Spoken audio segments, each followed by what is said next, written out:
أهلا رمضان يا شهر الإحسان شهر الغفران رمضان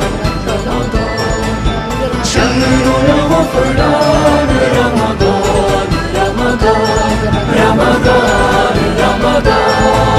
የሆነ ነገር ሲደርስ ማለት ነው። እኔ ጋር የሆነ ችግር ልብኝ ሲያደር ጭንቅላት የሚያመን ነገር ይፈጠራል ማለት ነው። ከኔ ጋር በተከታታይ 4 አመት ማለት ነው።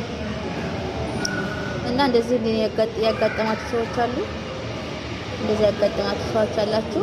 እንደዚህ በቃ ረመዳን በቀረበ ሰዓት እንደዚህ ማለት እንደዛ አመት እንትን እያለ የሆነ ችግር ያጋጠማችሁ አላችሁ እንደኔ።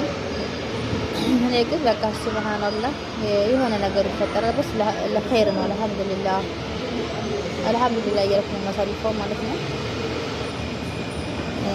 ምንም ማድረግ አይቻልም። አላህ ይሄን ነገር የሚያመጣው ለኸይር ነው ብዬ ነው የማስበው ማለት ነው። እና ቤተሰቦቼ ይሄን ይመስላል የኔ ጉዳይ። አልሐምዱሊላህ ደስ ብሎኛል። አመት መድረሴ ደስ ብሎኛል። በዛም ደግሞ አንዳንድ ነገርም ደግሞ ልብን እንደሚያርቅ ቅላት የሚያም ነገር በውስጤ ውስጥ አለ ማለት ነው። አልሐምዱሊላህ